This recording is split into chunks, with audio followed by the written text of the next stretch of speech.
আইলো আইলো আইলো রে রঙে ভরা বৈশাখ আবার আইলো রে।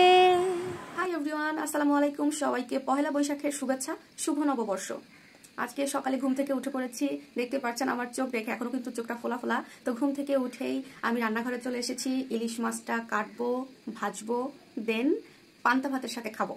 তো আমি রান্নাঘরে ঢুকে পড়ছি। আমি কিন্তু এখন ভিডিওটা অলরেডি রান্নাঘরেই শুট করছি। আর আমার ছেলেরা এখনো ঘুমাচ্ছে, ওরা এখনো ঘুম থেকে উঠে নাই। তো এটা হচ্ছে আমরা এখন রান্না করব, কাটবো, দেন ভাজি করব, তারপরে আবার ভিডিওতে আসছি। এই যে আমার ইলিশ মাছ কাটা হয়ে গেছে, কেটে ধুয়ে নিয়েছি। আমি 4 পিস মাছ নিয়েছি, 4 পিস ইলিশ মাছের টুকরো। এখন আমি ভাজি করব খুব সুন্দর করে। চলেন মাছটা ভাজতে চলে যাই। এখন আমি মাছগুলোকে একটু মাখিয়ে নিয়ে আমি চুলায় তেল দিয়ে দিয়েছি, তেলটা যাতে সুন্দর করে গরম হয়ে যায়।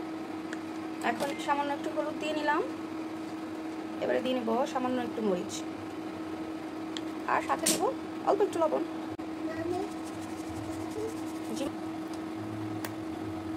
আবু তুমি ইলিশ মাছ খাবে? ইলিশ মাছটা খাবে তুমি?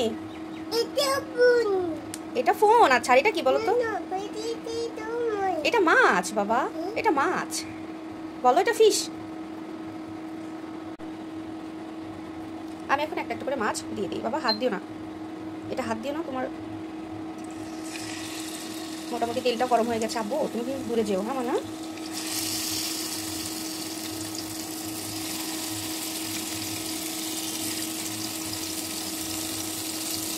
মাছটা ভাজার জন্য তেলে দিয়ে দিলাম।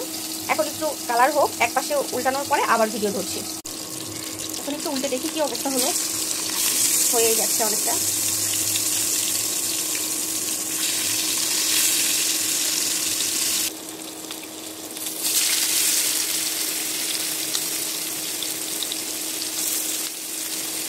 এখন আমি মাছের সাথে কিছু পেঁয়াজ আর মরিচ দিয়ে দিলাম, তাহলে ফ্লেভারটা সুন্দর আসবে আরো।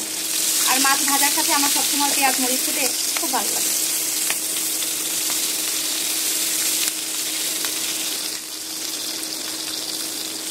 এগুলো যখন ভাজা ভাজা হয়ে মাছগুলোর সাথে লেগে যাবে, খুব ভালো লাগে খেতে।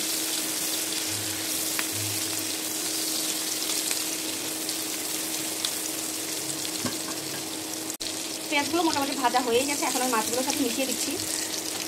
এগুলো দেখতেও ভালো লাগে, খেতেও ভালো লাগে। হয়ে গেছে। আর বেশি কড়া করবো না, যেহেতু পান্তা মাছ দিয়ে খাবো। বেশি কড়া ভালো লাগে না আমার কাছে। ফাইনালি আমার ইলিশ মাছ ভাজাটা হয়ে গেছে, একদম কমপ্লিট। এখন আমি এটার সাথে রেখেছি আলু ভর্তা। এই যে আলু ভর্তাটাও কমপ্লিট করে ফেলেছি, আর সাথে আছে পটল ভাজি। তো এই তিনটা মিলিয়ে আমি এখন পান্তা ভাত খাবো, সাথে রাখবো পেঁয়াজ এবং কাঁচামরিচ। তো চলেন আজকের এই ভিডিওটা এখন এই পর্যন্তই রাখছি, কারণ অনেক বড় হয়ে গেছে। আর পরবর্তীতে খাবার ভিডিও অবশ্যই শেয়ার করছি। আল্লাহ হাফেজ।